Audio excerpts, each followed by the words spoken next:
पहले दोस्तों एक शानदार ज़बरदस्त नोटिस लेकर आया हूँ। पटना हाई कोर्ट रेगुलर मजदूर का एडमिट कार्ड के बारे में नोटिस जारी कर दिया गया है। साथ ही आपको एग्जाम डेट भी जारी कर दिया गया है। एग्जाम में क्या क्या लेकर जाना पड़ेगा टोटल जानकारी के साथ आपको बताएंगे।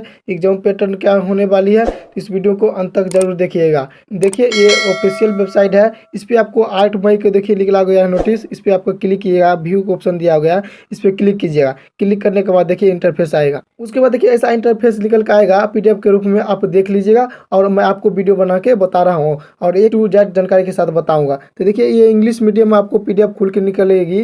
मैं आपको हिंदी दब कर बताने की कोशिश करूंगा कि जो भी बच्चे हैं इंग्लिश मीडियम में वो भी समझ सके और जो हिंदी मीडियम है वो भी आसानी से समझ सके। देखिए हिंदी में क्या कह रहा है। पटना उच्च न्यायालय द्वारा अब नोटिफिकेशन जारी कर दिया गया है, जिसमें आपको देखिए का संख्या नंबर इतना दिया गया है। इसमें आपको 8 मई 2025 के नोटिफिकेशन निकल के आ रही है, ठीक है। इसमें आपको देखिए हम पढ़ के आपको अच्छी तरह से बताने की कोशिश करेंगे। ये नोटिस के बारे में दिया गया है, ठीक।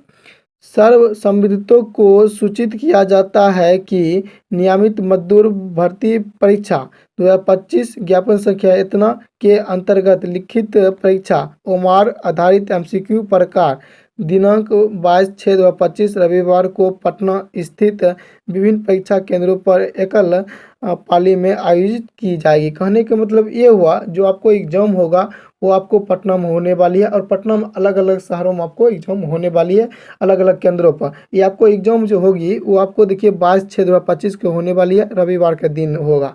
और ज्ञापन संख्या इसमें इतना दिया गया है, आप अच्छी तरह से मिला लीजिए। और ये आपको होगा जो एग्जाम ओमार बेस होने वाली है, ठीक ना। तो इसमें ऑब्जेक्टिव क्वेश्चन होने वाली है और उसमें निगेटिव मार्किंग नोटिफिकेशन जो दिया गया था उसके हिसाब से आपको रहने वाली है, ठीक।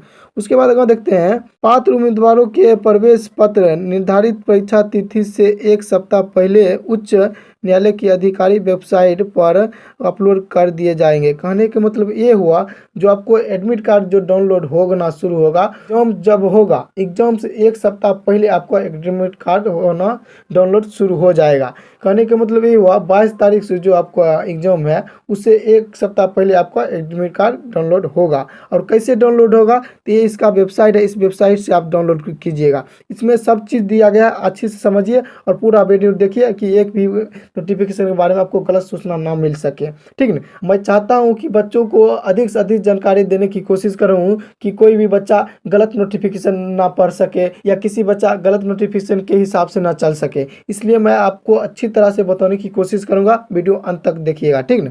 उसके बाद देखिए क्या कह रहा है।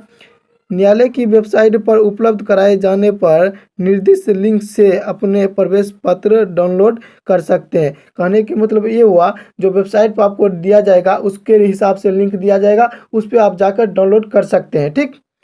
पात्र उम्मीदवारों को इस संबंध में उनके पंजीकृत मोबाइल नंबर और ईमेल आईडी पर एसएमएस और ईमेल के माध्यम से भी सूचित किया जाएगा। कहने के मतलब ये हुआ जो भी बच्चे हैं जो बड़े मोबाइल नहीं रखते हैं, आज के युग में सब रखते हैं लेकिन मान लीजिए कोई नहीं रखते हैं, उसको ईमेल आईडी और मोबाइल नंबर जो रजिस्टर किए हुए हैं जिसपे फॉर्म भरे हैं उस पर आपको मैसेज भी चला जाएगा और साइबर कैफे के पास जाइएगा अपना एडमिट कार्ड डाउनलोड करवा ले सकते हैं, ठीक। उम्मीदवारों को किसी अन्य माध्यम से अलग से प्रवेश पत्र नहीं भेजा जाएगा। कहने का मतलब ये हुआ ये आपको ऑनलाइन वेबसाइट पर ही एडमिट कार्ड डाउनलोड कर सकते हैं, किसी और तरीके से आपको एडमिट कार्ड नहीं आएगा या डाक द्वारा भी नहीं आएगा, ये ऑनलाइन के माध्यम से ही आपको आने वाली है, ठीक ना।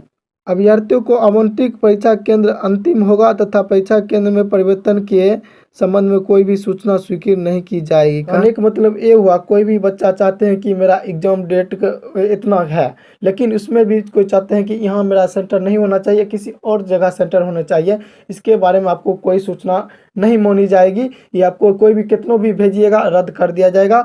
जहाँ आपका एग्जाम डेट फिक्स हो गया वहीं आपको एग्जाम देना पड़ेगा, ठीक। उसके बाद देखिए क्या कह रहा है। परीक्षा में उपस्थित होने के लिए कोई टीए डीए देय नहीं होगा। कहने के मतलब ये हुआ परीक्षा आप देने के लिए जाइएगा तो उसमें आपको डीए और टीए जो होता है उसको देना के लिए आवश्यकता आपको नहीं है, ठीक ना। उसके बाद देखिए क्या कह रहा है। उम्मीदवारों को एडमिट कार्ड में दिए गए निर्देशों का सख्ती से पालन करने का निर्देश दिया गया है। कहने के मतलब ये हुआ एडमिट कार्ड जो डाउनलोड होगा उसमें आपको निर्देश दिया जाएगा, वही निर्देश के हिसाब से आपका सख्ती से पालन करना पड़ेगा। अगर कोई भी बच्चे नहीं करते हैं तो उसको रिजेक्ट भी के रूप में भी माना जा सकता है या किसी और तरह से भी माना जा सकता है, ठीक ना। उसका आपको पालन करना पड़ेगा। अगर कोई बच्चे उल्लंघन करते हैं तो उसको फॉर्म या परीक्षा में कोई दिक्कत हो सकती है, ठीक ना। उन्हें एडमिट कार्ड में दिए गए स्थान पर अपना पासपोर्ट आकार का फोटो चिपकाने का भी निर्देश दिया गया है। कहने के मतलब ये हुआ कि एडमिट कार्ड में आपका निर्देश भी जो दिया गया है उसमें आपको ये भी बताया गया है कि एग्जाम जो फोटो सटाता है वो आपको कहाँ सटाना पड़ेगा और कितने पासपोर्ट साइज के फोटो है वो आपको भी निर्देश में सख्ती से दिया गया है, ठीक। उम्मीदवारों को परीक्षा केंद्र पर अपना वैध पहचान पत्र मूल रूप में और उसकी फोटोकॉपी साथ की भी आवश्यकता है। कहने के मतलब ये हुआ कि आपको एडमिट कार्ड तो लेके जाना ही पड़ेगा डॉक्यूमेंट के रूप में, और साथ ही आपको जो एक पहचान पत्र मांग रहा है उसके ओरिजिनल चाहिए। आधार कार्ड होगा या पैन कार्ड होगा या किसी और लेके जा सकते हैं, लेकिन आप जो भी लेके जाइएगा उसका एक कॉपी भी आपको लेके जाना पड़ेगा। कहने का मतलब जीरोक्स, ठीक ना। उसका ओरिजिनल और जीरोक्स दोनों लेके जाना पड़ेगा, ठीक। अभ्यर्थियों को सलाह दी जाती है कि वे आगे की जानकारी अद्यतन जानकारी के लिए न्यायालय की वेबसाइट नियमित रूप से देखते रहें। कहने का मतलब आपको जो भी जानकारी चाहिए वो आप वेबसाइट के थ्रू आप देखते रहिएगा, आप पल पल की जानकारी आपको मिलती रहेगी, ठीक ना। उसके बाद देखिए न्यायालय के आदेश से एसडी रजिस्ट्रार जनरल इसमें इतना ही दिया गया है। और इसमें एक बात और बताया गया है कि जो भी बच्चे हैं जो पल पल की जानकारी चाहते हैं तो ये इसका वेबसाइट है, इस पे जाकर चेक करते रहिएगा और जो भी जानकारी आपको मिलेगी इस पे सही जानकारी मिलेगी, इस पे कोई फेक नहीं मिलेगा। और अधिक से अधिक जानकारी लेना चाहते हैं तो मेरा यूट्यूब चैनल सब्सक्राइब कर लीजिएगा।